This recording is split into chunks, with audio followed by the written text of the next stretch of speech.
Date समझने के लिए हमें रेपो रेट के असर को गहराई से जानना होगा, क्योंकि यही कारक घरेलू बाजार में सोने की कीमतों की दिशा तय करता है। आज के घरेलू बाजार में सोने का भाव, एक विस्तृत विश्लेषण। सोना हमेशा से ही भारतीय परिवारों के लिए सिर्फ एक आभूषण नहीं, बल्कि एक सुरक्षित निवेश और सांस्कृतिक प्रतीक रहा है। आज 10 अगस्त 2025 को सोने का भाव भी इसी भावना और आर्थिक वास्तविकताओं के बीच संतुलन साध रहा है। घरेलू बाजार में सोने की कीमत, जैसा कि हम जानते हैं, अंतर्राष्ट्रीय कीमतों से प्रभावित होती है, लेकिन उस पर आयात शुल्क, मेकिंग चार्ज और स्थानीय मांग का भी असर होता है। इन सभी कारकों के पीछे एक और अदृश्य ताकत है, और वो है रेपो रेट। जब आरबीआई रेपो रेट बढ़ाता है तो बैंकों के लिए कर्ज लेना महंगा हो जाता है, जिसका बोझ वे उपभोक्ताओं पर डालते हैं। इससे व्यक्तिगत खर्च करने की क्षमता कम हो जाती है, जिससे सोने जैसी गैर जरूरी वस्तुओं की मांग पर असर पड़ सकता है। रेपो रेट क्या है और ये सोने की कीमतों को कैसे प्रभावित करता है? रेपो रेट को सरल शब्दों में कहें तो ये वो ब्याज दर है जिस पर आरबीआई अन्य बैंकों को पैसा उधार देता है।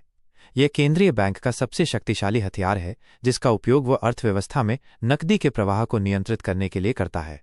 रेपो रेट का सीधा असर सोने की कीमतों पर पड़ता है। जब आरबीआई रेपो रेट बढ़ाता है तो इससे बाजार में ब्याज दरें बढ़ जाती हैं। इससे बचत खाते, फिक्स्ड डिपॉजिट और बॉन्ड जैसे निवेश अधिक आकर्षक हो जाते हैं, क्योंकि उनसे मिलने वाला रिटर्न बढ़ जाता है। ऐसे में निवेशक अक्सर सोने जैसे गैर उत्पादक निवेशों से पैसा निकालकर इन विकल्पों में लगाते हैं, जिससे सोने की मांग और उसकी कीमत में गिरावट आ सकती है। इसके विपरीत जब रेपो रेट कम होता है तो सोना अधिक आकर्षक निवेश बन जाता है। मुद्रास्फीति, इन्फ्लेशन और रेपो रेट का संबंध। सोने की कीमत का एक और प्रमुख चालक मुद्रास्फीति, इन्फ्लेशन है, और मुद्रास्फीति को नियंत्रित करने के लिए आरबीआई अपने रेपो रेट का उपयोग करता है। जब देश में महंगाई बढ़ती है तो आरबीआई अक्सर रेपो रेट बढ़ा देता है, ताकि बाजार से अतिरिक्त नकदी को सोखा जा सके। इससे खर्च करने की क्षमता कम होती है और मांग घटती है, जिससे महंगाई को काबू में लाने में मदद मिलती है। हालांकि यह सोने के लिए एक दिलचस्प स्थिति पैदा करता है।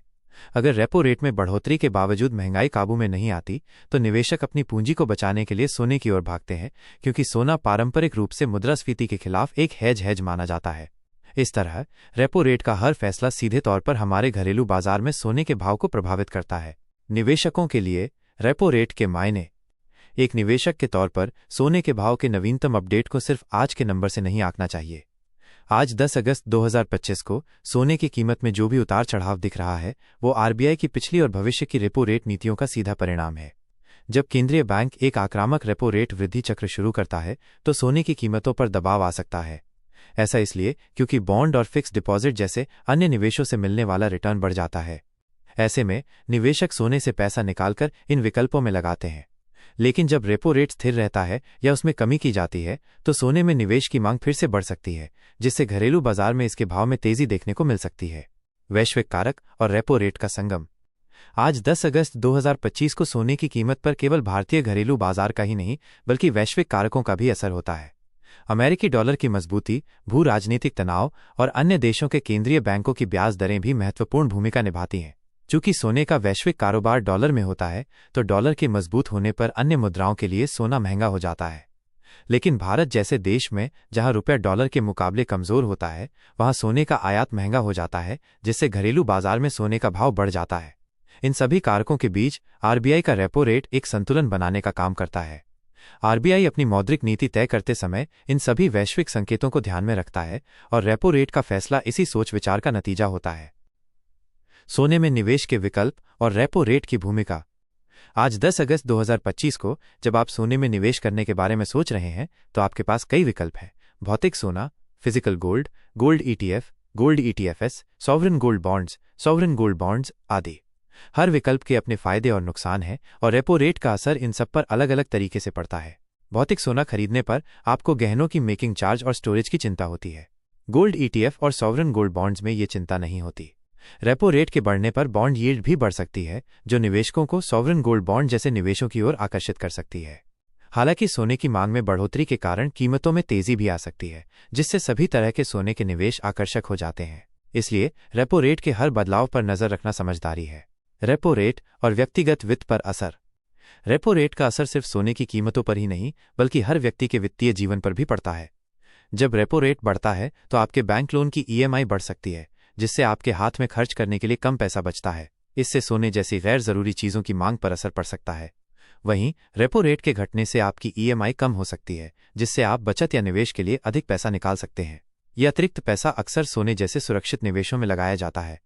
इस तरह रेपो रेट एक अप्रत्यक्ष लेकिन शक्तिशाली तरीके से घरेलू बाजार में सोने की मांग और उसकी कीमत को प्रभावित करता है। ऐतिहासिक परिप्रेक्ष्य: जब रेपो रेट ने सोने का रुख बदल दिया। पिछले कुछ सालों के आंकड़ों को देखें तो ये स्पष्ट हो जाता है कि रेपो रेट और सोने की कीमतों के बीच एक मजबूत संबंध रहा है। जब जब आरबीआई ने महंगाई को काबू में करने के लिए रेपो रेट बढ़ाया है, तब तब सोने की कीमतों पर दबाव पड़ा है। हालांकि कुछ मौकों पर जब मुद्रास्फीति की दर इतनी ज्यादा रही कि रेपो रेट की बढ़ोतरी भी उसे रोक नहीं पाई, तो निवेशकों ने सोने को अंतिम सहारा मानकर उसमें निवेश किया, जिससे उसकी कीमतें बढ़ीं। इस तरह रेपो रेट केवल एक संख्या नहीं है, बल्कि ये एक नीतिगत उपकरण है जो बाजार की भावना को बदल देता है। आज 10 अगस्त 2025 को भी निवेशकों और आम जनता की नज़र आरबीआई के अगले कदम पर होगी, और ये कदम रेपो रेट से जुड़ा होगा। घरेलू मांग और रेपो रेट का समीकरण। भारतीय घरेलू बाजार में सोने की मांग त्योहारों और शादी ब्याह के मौसम में चरम पर होती है।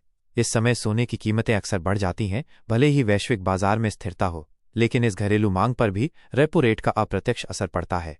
जब रेपो रेट कम होता है और लोगों के पास अधिक पैसा होता है, तो वे अधिक खरीदारी करते हैं, जिससे मांग और कीमतें दोनों बढ़ सकती हैं। इसके विपरीत, जब रेपो रेट ज़्यादा होता है और कर्ज महंगा होता है, तो लोग अपनी खरीदारी को टाल सकते हैं, जिससे घरेलू बाजार में मांग कम हो सकती है। इस तरह रेपो रेट एक तरह से मांग और आपूर्ति के बीच एक नाजुक संतुलन बनाने का काम करता है, जो सीधे तौर पर आज 10 अगस्त 2025 को सोने की कीमतों को प्रभावित कर रहा है। 24 कैरेट और 22 कैरेट सोने की कीमत। सोने की शुद्धता के आधार पर उसकी कीमत में अंतर होता है। आज 10 अगस्त 2025 को जब आप सोने का भाव पता कर रहे हैं, तो 24 कैरेट और 22 कैरेट के भाव में अंतर होगा। 24 कैरेट सोना 99.9% शुद्ध होता है और इसे निवेश के लिए सबसे अच्छा माना जाता है, जबकि 22 कैरेट सोने में 91.6% सोना होता है और इसका उपयोग गहने बनाने के लिए किया जाता है। गहने खरीदते समय मेकिंग चार्ज भी जुड़ जाते हैं। इन सब पर जीएसटी का भी असर होता है, जो रेपो रेट की तरह ही एक नीतिगत फैसला है। इसलिए जब भी आप सोने में निवेश करें, तो न केवल आज के भाव पर, बल्कि इन सभी कारकों पर भी विचार करें, जिनमें रेपो रेट का असर सबसे बड़ा है। सोने की कीमतों का भविष्य और रेपो रेट की दिशा। आगे चलकर सोने की कीमतें किस दिशा में जाएंगी, इसका अनुमान लगाना मुश्किल है, लेकिन ये निश्चित है कि इसमें रेपो रेट की भूमिका अहम होगी। अगर आरबीआई अर्थव्यवस्था को गति देने के लिए रेपो रेट को कम करने का फैसला करता है, तो सोने की कीमतों में तेजी आ सकती है। वहीं अगर आरबीआई महंगाई को काबू में रखने के लिए रेपो रेट को बढ़ाता है, तो सोने पर दबाव पड़ सकता है। इन सब के बीच वैश्विक अर्थव्यवस्था, भू राजनीतिक तनाव और डॉलर की स्थिति भी महत्वपूर्ण रहेगी। इसलिए निवेशकों को केवल आज 10 अगस्त 2025 के सोने के भाव को नहीं देखना चाहिए, बल्कि इन सभी आर्थिक संकेतकों पर भी नजर रखनी चाहिए, जिनमें रेपो रेट सबसे ऊपर है। सोने में निवेश करते समय इन बातों का रखें ध्यान। जब भी आप सोने में निवेश करने की सोचें, तो इन बातों पर ध्यान दें। 1. बाजार की स्थिति। देखें कि वैश्विक और घरेलू बाजार में क्या चल रहा है। 2. Repo rate. आरबीआई की अगली बैठक और रेपो रेट के फैसले पर नजर रखें। 3. शुद्धता। सोने की शुद्धता की जांच करें। हॉलमार्क वाले गहने ही खरीदें। 4. निवेश का तरीका। अपनी जरूरत के हिसाब से भौतिक सोना, ईटीएफ या सॉवरेन गोल्ड बॉन्ड चुनें। 5. भाव। एक ही दिन में कई दुकानों पर सोने का भाव पता करें, क्योंकि हर जगह थोड़ा अंतर हो सकता है। सोना सिर्फ एक धातु नहीं, बल्कि एक आर्थिक सूचक है जो हमारे घरेलू बाजार की स्थिति को दर्शाता है। आज 10 अगस्त 2025 को सोने की कीमतें भले ही एक विशेष स्तर पर हों, लेकिन उनकी दिशा रेपो रेट जैसे बड़े आर्थिक फैसलों पर निर्भर करती है। एक व्यापक आर्थिक विश्लेषण। रेपो रेट का असर सिर्फ सोने तक सीमित नहीं है, बल्कि ये पूरी अर्थव्यवस्था के लिए महत्वपूर्ण है। जब आरबीआई रेपो रेट बढ़ाता है, तो उसका लक्ष्य होता है मुद्रास्फीति को नियंत्रित करना। उच्च ब्याज दरें खर्चों को हतोत्साहित करती हैं और बचत को बढ़ावा देती हैं। इससे अर्थव्यवस्था में नकदी का प्रवाह कम होता है। कम नकदी का मतलब है कि लोगों के पास कम पैसा है और वे अक्सर अपनी खरीदारी की योजनाओं को टाल देते हैं। इस स्थिति में सोने की मांग पर भी असर पड़ सकता है। दूसरी ओर, जब रेपो रेट कम होता है, तो बैंकों के लिए कर्ज लेना सस्ता हो जाता है, जिससे वे ग्राहकों को भी कम दरों पर लोन दे पाते हैं। कम ब्याज दरों का मतलब है कि आपके पास खर्च करने के लिए अधिक पैसा है, और ये पैसा अक्सर सोने जैसी संपत्तियों में निवेश के लिए उपयोग किया जाता है। इस तरह रेपो रेट एक शक्तिशाली नीतिगत उपकरण है जो घरेलू बाजार में सोने की कीमतों को नियंत्रित करता है। सोने की कीमत और भू राजनीतिक तनाव। सोने को हमेशा से ही सुरक्षित निवेश, सेफ हेवन माना जाता रहा है। जब दुनिया में भू राजनीतिक तनाव बढ़ता है, जैसे युद्ध, व्यापारिक युद्ध या राजनीतिक अस्थिरता, तो निवेशक शेयर बाजार से पैसा निकालकर सोने में निवेश करते हैं। इससे सोने की कीमतों में तेजी आती है। इन तनावों के बीच केंद्रीय बैंक जैसे कि आरबीआई अक्सर अपने रेपो रेट में बदलाव करके अर्थव्यवस्था को स्थिर रखने की कोशिश करते हैं। उदाहरण के लिए, अगर किसी भू राजनीतिक संकट के कारण मुद्रास्फीति बढ़ने लगती है तो आरबीआई रेपो रेट बढ़ा सकता है। ये कदम एक तरफ सोने को कम आकर्षक बना सकता है क्योंकि अन्य निवेशों से मिलने वाला रिटर्न बढ़ जाता है, लेकिन दूसरी तरफ ये तनाव सोने की मांग को इतना बढ़ा सकता है कि रेपो रेट में बढ़ोतरी भी उसकी कीमतों को कम नहीं कर पाए। इसलिए सोने की कीमत को समझने के लिए भू राजनीतिक तनाव और रेपो रेट दोनों को समझना जरूरी है। रेपो रेट और डॉलर का संबंध। सोने की कीमत को समझने के लिए हमें डॉलर और रेपो रेट के संबंध को भी समझना होगा। जैसा कि हम जानते हैं, सोने का वैश्विक कारोबार डॉलर में होता है। जब अमेरिकी केंद्रीय बैंक फेडरल रिजर्व अपनी ब्याज दरें बढ़ाता है तो डॉलर मजबूत होता है। एक मजबूत डॉलर का मतलब है कि भारत जैसे देशों के लिए सोने का आयात महंगा हो जाता है। इससे घरेलू बाजार में सोने की कीमत बढ़ सकती है। इसी तरह जब आरबीआई अपने रेपो रेट में बदलाव करता है तो इससे रुपए की स्थिरता पर असर पड़ सकता है। अगर आरबीआई रेपो रेट को कम करके अर्थव्यवस्था में नकदी डालता है तो रुपए पर दबाव पड़ सकता है, जिससे ये डॉलर के मुकाबले कमजोर हो सकता है। रुपए के कमजोर होने से भी सोने का आयात महंगा होता है और घरेलू कीमतें बढ़ती हैं। इस तरह रेपो रेट और डॉलर दोनों ही सोने की कीमत को प्रभावित करते हैं।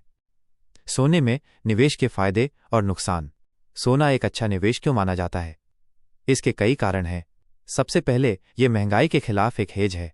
दूसरा, ये एक सुरक्षित निवेश है जो अनिश्चितता के दौर में भी अपनी कीमत बनाए रखता है। तीसरा, ये आपकी निवेश पोर्टफोलियो को विविधता देता है। लेकिन इसके कुछ नुकसान भी हैं। सोने में निवेश करने पर आपको कोई लाभांश, डिविडेंड या ब्याज नहीं मिलता। इसके अलावा भौतिक सोने को रखने में सुरक्षा की चिंता होती है। इन सभी बातों के बीच रेपो रेट की भूमिका महत्वपूर्ण है। जब रेपो रेट कम होता है तो अन्य निवेशों से मिलने वाला रिटर्न भी कम होता है, जिससे सोना एक बेहतर विकल्प लगता है। इसके विपरीत, जब रेपो रेट बढ़ता है तो बॉन्ड और फिक्स्ड डिपॉजिट जैसे निवेशों से मिलने वाला रिटर्न बढ़ जाता है, जिससे सोना कम आकर्षक हो सकता है। एक निवेशक के तौर पर आपकी रणनीति। आज 10 अगस्त 2025 को सोने में निवेश करने की आपकी रणनीति क्या होनी चाहिए? सबसे पहले यह समझना जरूरी है कि सोने में निवेश एक लंबी अवधि का फैसला होता है। अल्पकालिक उतार चढ़ाव पर ध्यान देने के बजाय लंबी अवधि के रुझानों को देखना चाहिए। इन रुझानों को रेपो रेट जैसे आर्थिक कारकों से समझा जा सकता है। अगर आप नियमित रूप से सोने में निवेश करना चाहते हैं तो आप गोल्ड ईटीएफ या सॉवरेन गोल्ड बॉन्ड्स का सहारा ले सकते हैं, जो आपको हर महीने एक निश्चित राशि निवेश करने की अनुमति देते हैं। इस तरह आप बाजार में औसत कीमत पर निवेश कर पाते हैं। और हाँ, अपनी निवेश रणनीति बनाते समय हमेशा आरबीआई की रेपो रेट नीतियों पर नजर रखें। निष्कर्ष, रेपो रेट और सोने का भविष्य। आज 10 अगस्त 2025 को जब हम सोने की कीमतों पर एक नज़र डाल रहे हैं तो ये स्पष्ट है कि ये केवल एक संख्या नहीं है। ये एक जटिल आर्थिक समीकरण का परिणाम है जिसमें कई कारक शामिल हैं, और इनमें से सबसे महत्वपूर्ण कारक है रेपो रेट। रेपो रेट भारतीय अर्थव्यवस्था की नब्ज है और इसका हर बदलाव सीधे तौर पर मुद्रास्फीति, ब्याज दरों और अंततः हमारे घरेलू बाजार में सोने के भाव को प्रभावित करता है। इसलिए एक समझदार निवेशक और उपभोक्ता के तौर पर हमें न केवल आज के सोने के भाव को जानना चाहिए, बल्कि उन सभी आर्थिक ताकतों को भी समझना चाहिए जो इन भावों को निर्धारित करती हैं। रेपो रेट की चाल को समझकर ही हम सोने के भविष्य के रुझानों को बेहतर ढंग से समझ पाएंगे।